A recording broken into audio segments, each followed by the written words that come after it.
Hey, xin chào các bạn, chào mừng các bạn đã quay trở lại với Rita Handmade. Mình là Ngô Cẩm Ca và hôm nay mình sẽ hướng dẫn các bạn cách làm một bông hoa hồng xoắn. Ở video này thì mình hướng dẫn cách xoắn hoa thật cụ thể và chi tiết. Và video tiếp theo mình sẽ hướng dẫn các bạn cách làm nụ lên cành, gắn lá như thế nào cho thật tự nhiên, thật đẹp. Bây giờ mình bắt đầu nha. Bạn cần chuẩn bị một mảnh giấy nhún ý có kích thước là 8,3 x 62,5 cm và một cuộn chỉ. Thì một cuộn nhún ý là kích thước 2,5 m, chiều cao 50 thì mình có thể cắt được 24 bông như vậy. Đầu tiên mình sẽ cắt 4 mảnh và sau đó từ một mảnh đó thì mình sẽ chia ra làm 6 mảnh nhỏ. Các bạn phải kéo giãn ra trước khi xoắn. Với kích thước sau khi kéo giãn là hơn 80 cm nhé. Giấy nhún ý có hai mặt thì mình sẽ chọn mặt đẹp hơn cho xuống dưới và mặt xấu lên trên. Đầu tiên mình sẽ tạo một cái nếp gấp hình tam giác như thế này. 1/3 ở dưới là để trống và mình chỉ gấp 2/3 ở trên thôi. Cái góc nhọn này tầm khoảng 35 độ. Mình đặt tay ở vị trí 5 cm và bắt đầu xoắn. Đốt xoắn đầu tiên nó sẽ thấp hơn các đốt xoắn còn lại một tí.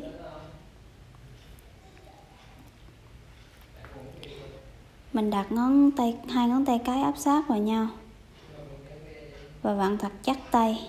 Ngón trỏ thì mình sẽ đặt lên trên. Bạn quan sát cái chỗ ngón trỏ của mình đặt nhé.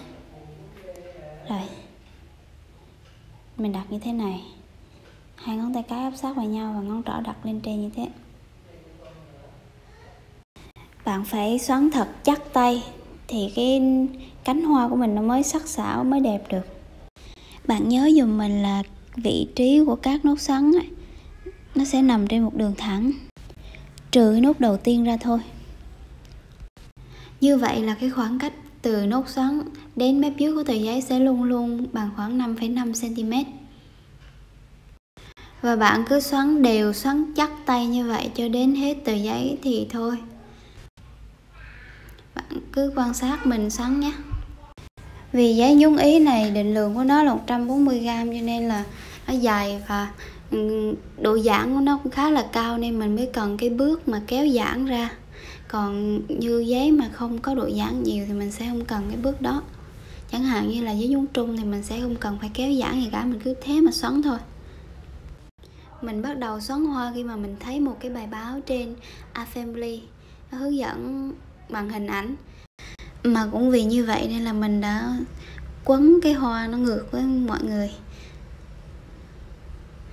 Ở đây là bước quấn thì bạn sẽ thấy mình quấn cái nhỏ vào trước nha.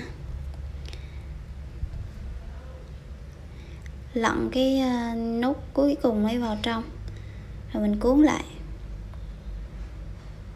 Các bạn có thấy là mình quấn ngược với những người khác không ạ? Nên là bông hoa của mình nó không giống ai hết.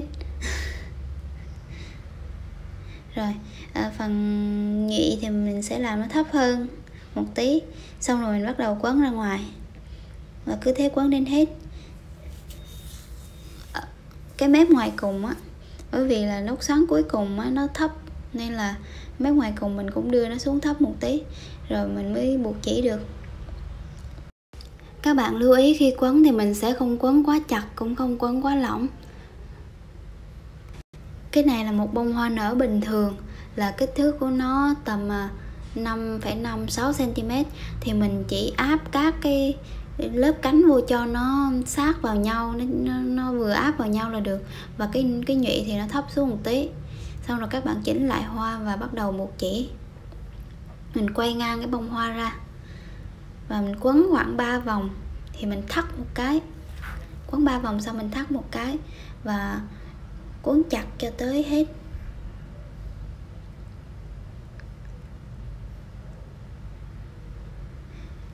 Mình quấn chặt xong mà mình bứt cái sợi chỉ ra thì không cần phải cột hay gút gì cả, nó cứ thế nó dính thôi.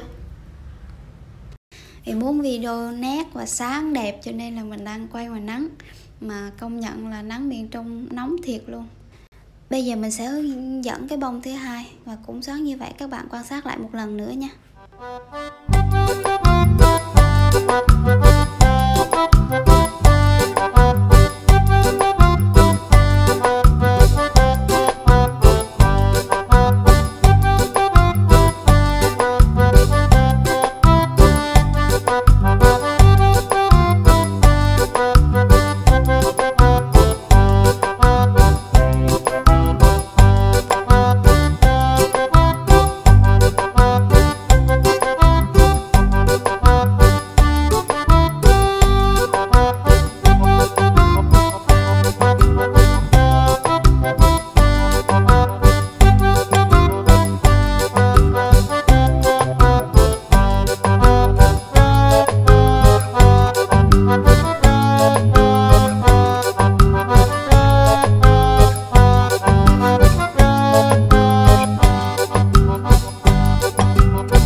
Như vậy là mình đã hoàn thành video hướng dẫn và mong là các bạn sẽ có những bông hoa xoắn thật đẹp. Và đừng quên like, share, subscribe để ủng hộ kênh của mình nhé. Xin cảm ơn và hẹn gặp lại các bạn trong video sau.